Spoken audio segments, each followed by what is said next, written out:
কিন্তু আজ এই সময়ে যদি এই ঠকাঠকিকে না ছেড়ে যদি একতাবদ্ধ না হতে পারি, তাহলে আমাদের কপালে খুব বিপদ আসতেছে, ভয়ানক বিপদ।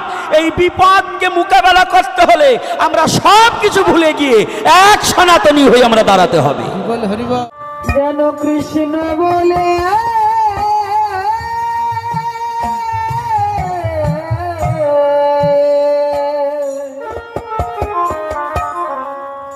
কাঁদিতে।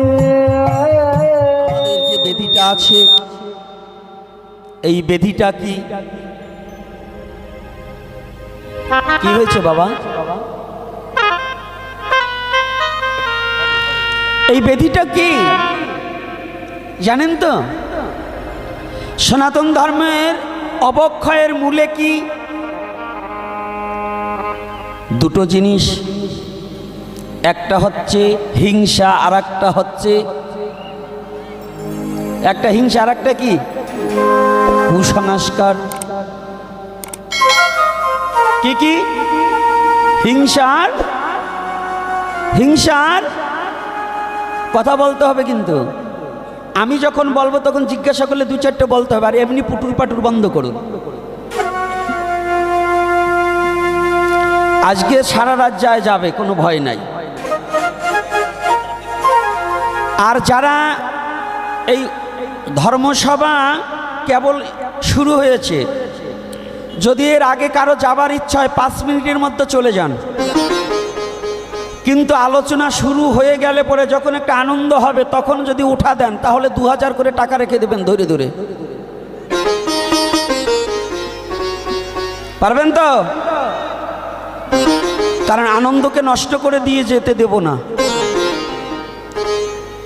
আজকে আমাদের যে কথাটা ভালো করে জানবেন, সর্বপ্রথম গতকাল একটা বিষয়ে আলোচনা করেছিলাম, সেটা হচ্ছে যৌতুক, নাকি? গতকাল যারা এসেছিলেন যৌতুকের উপরে আলোচনা করা ছিল তো? তাহলে আজকে ওখান থেকে যাব না, আজকে অন্যদিকে আলোচনা করব। আজকে আমি একটা কথা পেয়েছি, নাম বলবো না। সনাতন ধর্মে নাকি আমাকে অনেকে প্রশ্ন করেছে, আপনার চরণে হাত দিতে দেন না কেন? আর সনাতন ধর্মের প্রায়টা জায়গায় বলি, সনাতন ধর্মের ছেলে মেয়েকে আমাদের বিভিন্ন রকম প্রশ্ন করে, তার মধ্যে কয়েকটা প্রশ্ন আছে ধর্মান্তরিত করার জন্য, যে আপনারা গাভীর দুধ খান, তাহলে গাভীর মাংস খান না কেন? কি এরকম প্রশ্ন করা হয় কি না? আপনাদের করে কি না? পিছনের বাবারা কি বলেন, এরকম হয় কি না? আচ্ছা, এইটার যদি মীমাংসা আজকে হয়ে যায়, আপনারা খুশি তো? জবাব করতে পারবেন তো? মায়েরা কি পারবেন না? আজকে যেটা শিখিয়ে দেবো, এটাকে ভালো করে দৃঢ় প্রতিজ্ঞাবদ্ধ হয়ে মনে রাখতে হবে। হ্যাঁ, আর এক গ্রুপ বলে তোমরা মূর্তির পূজা করো কেন, মাটির মূর্তিতে পূজা করে লাভ কি, বলে কি না? গাছপালার পূজা করে সনাতন ধর্মে, করে কি না? এক গ্রুপ বেরিয়েছে সনাতন ধর্মের মন্ত্রকে বিকৃত করে উচ্চারণ করে। এই যে কিছুদিন আগে 5ই আগস্টের পরে দুর্গাপূজার মধ্যে গিয়ে কিছু লোক ভালো মানুষ সেজেছে, কয় আমরা গীতাও পড়ি। তো উনি যে কি পড়া পড়ছে তা আমি জানি না, এই মাথার তো মাথায় পড়িয়ে গেছে। যশোরে ঝিনাইদা শোলকুপাতে, ওখানে দেখবেন, ওখানে গিয়ে আমাদেরকে নিচ দিয়ে গোড়া কাটছে আর উপর দিয়ে জল ঢালছে।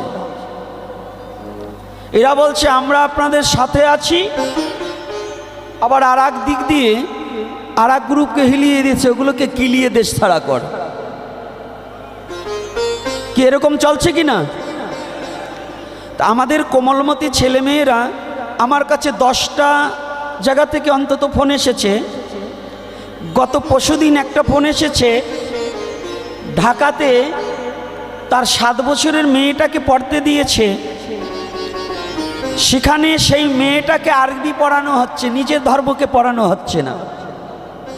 এই ভালো করে জেনে রাখুন, এই বসো বসো, বাড়ি গেলে বেরিয়ে যাও।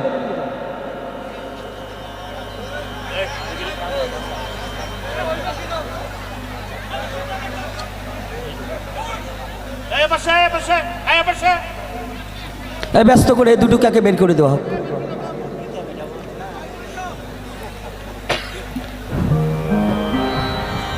আর আমার কানাই দাস বাবা কি আসছে তো? রাধে রাধে। হ্যাঁ, কানাই দাস ব্রহ্মচারী আসছে, হাত কই একটু দেখি তো। আসেনি? কালকে আসছিল, আজকে আসার কথা। কথা দিয়ে যদি না আসে সাধুরে তো তাহলে ঠিক হবে না। আর যদি এসে থাকে তাহলে আমার সামনে আসতে হবে। আমাকে বলে গেছে বাবা আমি আসব। হয়তো যদি অসুবিধা, ভগবান তাকে সুস্থ রাখুক, যেন কোনো অসুবিধায় না থাকুক। তাহলে 7 বছরের মেয়েকে আরবি পড়ানো হচ্ছে। আরবি পড়লেই মুসলমান হয় না। আরবি হচ্ছে একটা ভাষা, ভালো করে জেনে রাখবেন। পানি বললেই হিন্দুরা মুসলমান হবে না। পানি কিন্তু আরবি ভাষা নয়, পানি হচ্ছে হিন্দি ভাষা। পানি কি ভাষা? পানি কিন্তু আরবি নয়, আরবিতে হচ্ছে আপ, সংস্কৃততে হচ্ছে বাড়ি। কি বাড়ি মনে থাকবে তো?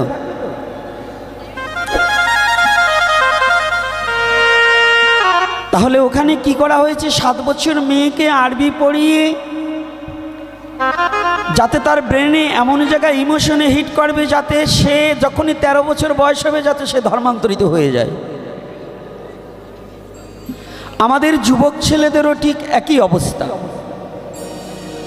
তাই যুব সনাতনী যারা যুবক সমাজ আছো, যাদেরকে বিশেষ করে 2-3টা জায়গায় হিট করে। একটা হচ্ছে বেদে মূর্তি পূজা নেই, নাকি? কি বেদে মূর্তি পূজা আছে? বলবেন যে নেই।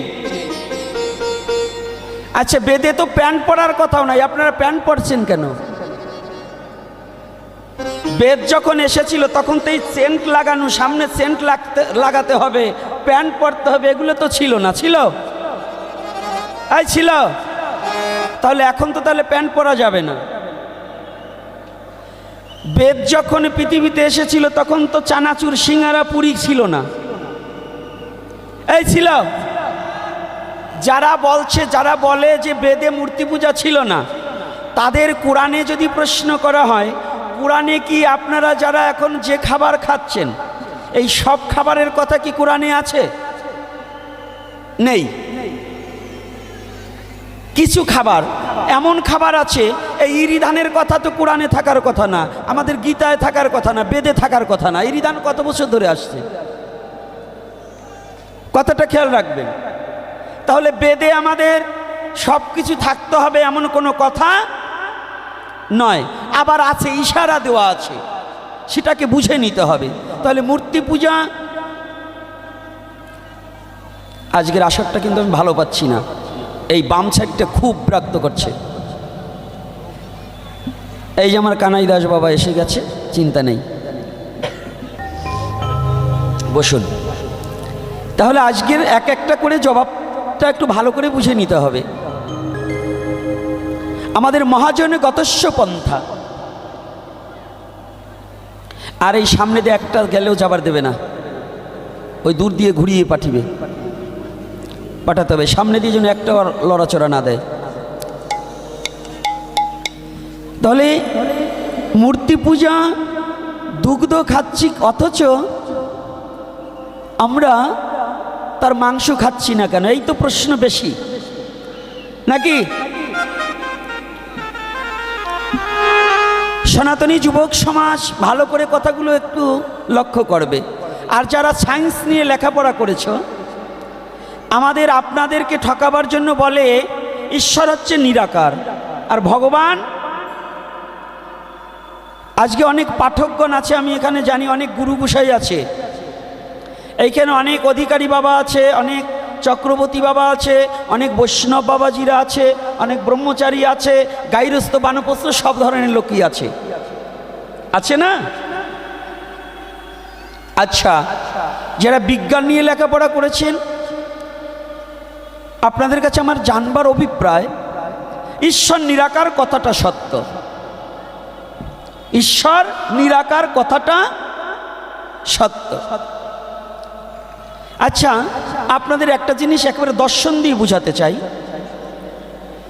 জলের কয়টা অবস্থা? কি কি বাবা? কঠিন, তরল। আচ্ছা, জলের রং কি?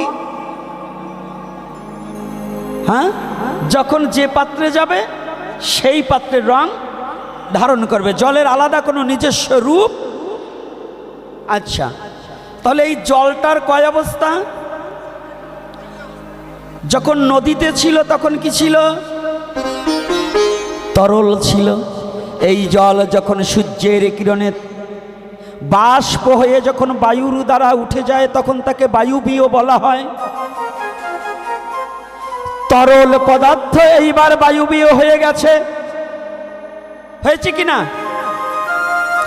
এই বায়ুবীয় বাষ্প যখন গিয়ে হিমালয় কিংবা পাহাড়ের গায়ে লেগে গেল, এইবার কি হয়ে গেল? বরফ হয়ে গেল। আচ্ছা, বরফ তরল না কঠিন? বরফ কঠিন না তরল? আচ্ছা, যদি কঠিন হয়ে থাকে তাহলে বরফের রং কি? না, সাদা না, ওটার নাম হচ্ছে ধূসর। তাহলে যে জলের কোনো রূপ ছিল না, যে জল ছিল তরল, সেই জলটা বাষ্প হয়ে গিয়ে আবার এবার কঠিন রূপ ধারণ করেছে। তো ঈশ্বর নিরাকার সত্য, কিন্তু যখন ভক্ত ঈশ্বরকে ডাকিতে ডাকিতে যখন প্রেমের দ্বারা মোহিত হয়ে যায় তখন নিরাকার ছেড়ে সাকার রূপে ভগবান রূপে বিশ্ব জগতে প্রকাশ পায়। হরিবল হরিবল।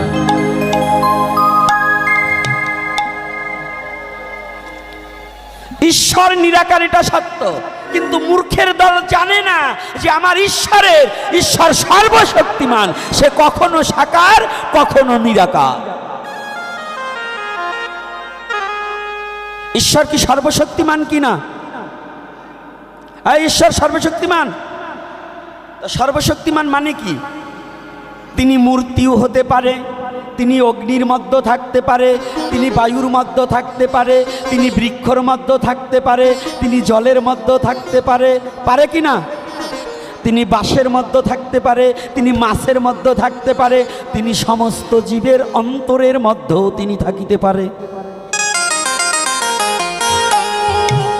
ঈশ্বর যদি সর্বশক্তিমান হয় তাহলে আমার ঈশ্বর মূর্তির মাঝেও বর্তমান আছে, বিদ্যমান আছে,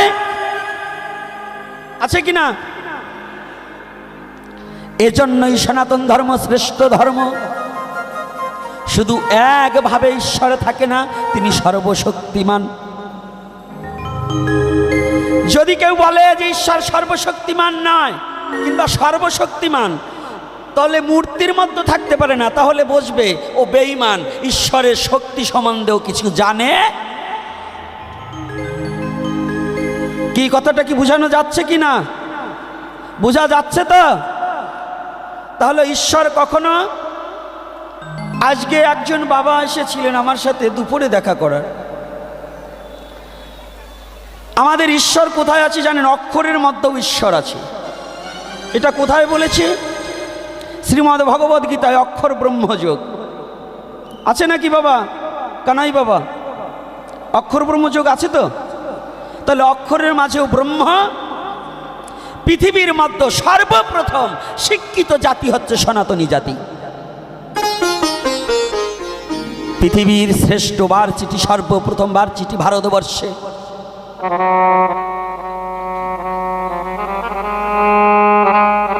অক্ষর ব্রহ্মযোগ।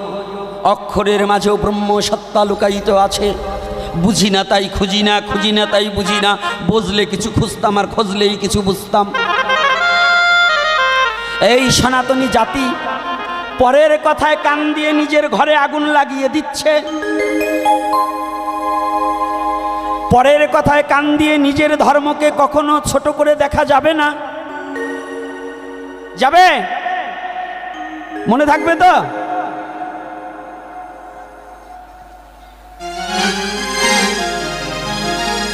তাহলে ঈশ্বর কি সাকার না নিরাকার? হ্যাঁ,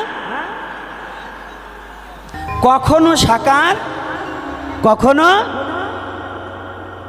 তাহলে আমাদের মানতে হবে দুটোই। যেমন এই গ্রামের একটা ক্যান্সার ব্যাধি আমি দেখছি আজকে,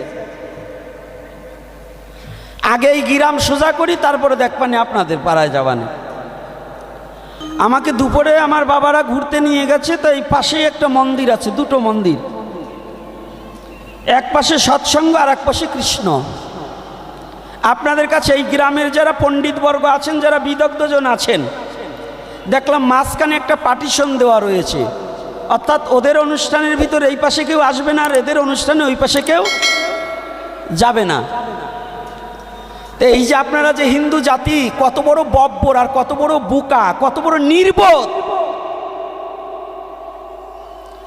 এত শিক্ষিত আপনাদের গ্রামে, এত গুরু, এত ধর্মযাজক, এ কি খালি টাকা নেওয়ার ধান্দায় গ্রামে ঢুকছে নাকি? এরা কি কোনো কিছু ব্রেন নেই? কারণ হচ্ছে এই দুটোই সনাতনের অনুষ্ঠান হয়, আর দুটোই সনাতনের মন্দির নাকি? এই সৎসঙ্গ কি সনাতনের বাইরা? আর যদি তারা বলে সনাতনের বাইরা, তাহলে সনাতন ধর্ম অবলম্বনকারীকে কখনো দীক্ষা দেওয়া তাদের উচিত নয়। আর যদি বলে না আমরা সনাতনী, আর যদি ওই কৃষ্ণতান্ত্রিকরাও বলে যে হ্যাঁ আমরা সনাতনী, তাহলে ওই সৎসঙ্গ আর কৃষ্ণ মন্দির এ দুটো আলাদা কোনো চ্যাপ্টার না, এক জায়গায় ভজন করা যায়। এ যাবে কি না? তাহলে আমার প্রথম নাম্বার আপনাদের কুসংস্কার হচ্ছে এইখানে,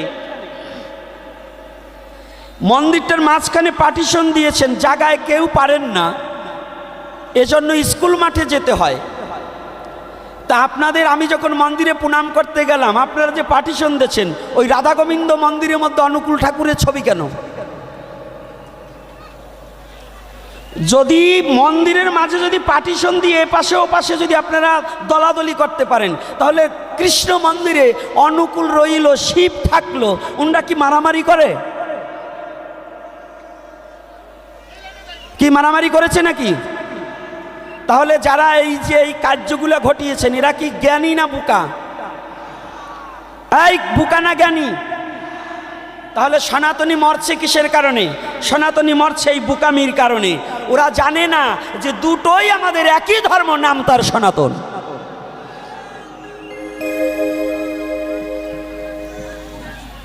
এই এক মন্দিরে শিব, দুর্গা, কালী, লক্ষ্মী, সরস্বতী, গণেশ, কার্তিক এই সব ঢুকিয়ে দিবেন, কৃষ্ণ, রাম, নারায়ণ, বিষ্ণু এদেরকে ঢুকিয়ে দেবেন। কি আমার আলোচনার বিষয়টা কি শোনা যাবে না যাবে না? একথা কি আমি মিথ্যা বলছি না সত্য? ধর্ম ধর্ম যতই করেন, মালা তিলক আর কুচানু ধুতি, সাদা ধুতি যতই পরেন, মন পরিষ্কার না হলে আপনি ধার্মিক নয়। ইষ্টবৃত্তি যতই করেন আর মালা জপ যতই করেন, যদি নিজের স্বধর্মকে রক্ষার জন্য নিজে যদি হৃদয়টা পরিষ্কার না হয়, ওই ধর্মটা বাদ দিয়ে দেন, আপনি কোনো ধার্মিক নন। কষ্ট হচ্ছে আমার কথায়? বলবো না বলবো না? তাহলে এতগুলো দেবতা এক জায়গায় রেখেছেন, কোনোদিন শুনেছেন রাতের বেলায় মারামারি করে পরের দিন অ্যাম্বুলেন্সে করে কোনো দেবতা হসপিটালে গেছে? গেছে নাকি? তো এই হসপিটালে যায় কারা? আমরা। অনুকূলে নিয়ে, কৃষ্ণকে নিয়ে, শিবকে নিয়ে মারামারি করে হসপিটালে যায় কারা? বাবা কারা যায়? আমরা যাই না?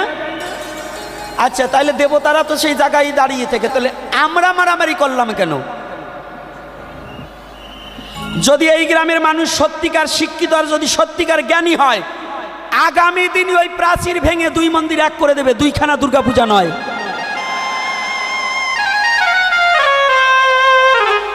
হ্যাঁ যুব সমাজ,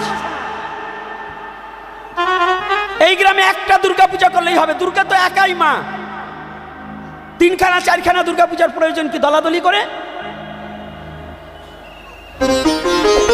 ও দলাদলি করে শুধু নিজের জাতিকে নিঃস্ব করা বুদ্ধি শিখেছ না? শিক্ষিত হয়েছে নিজের অধর্মকে প্রচার করার জন্য।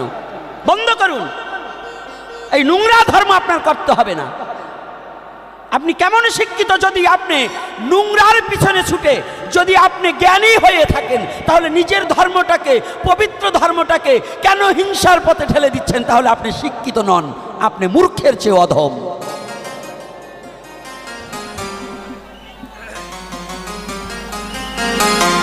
আগে নিজের যে পুরুষ নিজের স্ত্রীকে কন্ট্রোল করতে পারে না, সে গ্রামের কোনো মোড়ল হতে পারে না। আগে নিজের গ্রামকে যে কন্ট্রোল করতে পারে না, সে বাইরা কখনো সমাবেশ করে তার কোনো কিছুর প্রয়োজন করে না।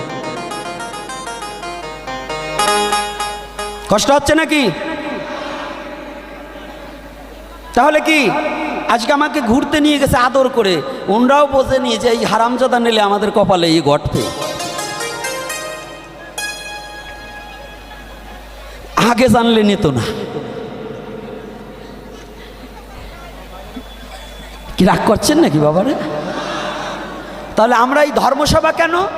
সকলে এই ধর্মসভার আয়োজন কে করেছে জানেন তো? তৎকালীন সময় আর্য মহর্ষিরা করে তো, জায়গায় জায়গায় নৈমিষারণ্যে, হরিদ্বারে, যেখানে অগণিত আর্য মহর্ষিরা একত্রিত হয়ে দেশ মাতৃকার কল্যাণার্থে, সনাতনী জাতির কল্যাণার্থে সমস্ত আর্য মহর্ষিরা একত্রিত হয়ে যার যার সাধনার যে প্রাপ্তি ফল ছিল এটা জনগণের মধ্যে বিতরণ করে দিত। তোমরা সবাই ভগবতমুখী হও।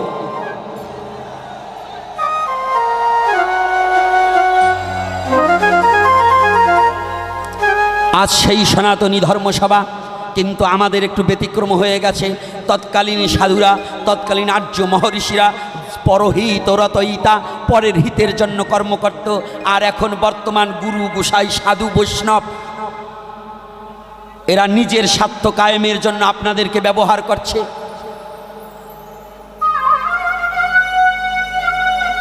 আপনাদেরকে ব্যবহার করা হচ্ছে। ধর্মের নামে আমরা আপনাদেরকে ঠকাচ্ছি। ধর্ম কি?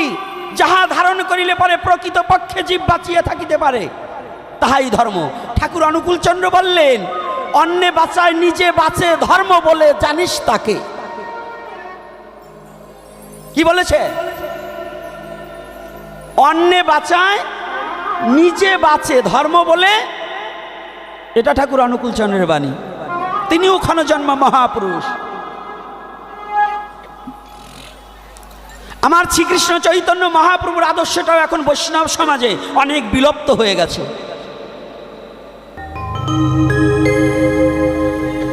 ঠাকুর অনুকূল চন্দ্রের আদর্শটাকেও এখন ঋত্বিকরা বিলুপ্ত করে দেওয়ার পথে দিয়েছে। আমার বৈষ্ণব সমাজ আজ স্বার্থন্বেষী হয়ে আমার নিজের স্বার্থের জন্য আমরা মিথ্যা প্রবঞ্চনা দিয়ে মানুষকে ঠকাচ্ছি। কিন্তু আজ এই সময়ে যদি এই ঠকাঠকিকে না ছেড়ে যদি একতাবদ্ধ না হতে পারি, তাহলে আমাদের কপালে খুব বিপদ আসতেছে, ভয়ানক বিপদ। এই বিপদকে মোকাবেলা করতে হলে আমরা সব কিছু ভুলে গিয়ে এক সনাতনী হয়ে আমরা দাঁড়াতে হবে।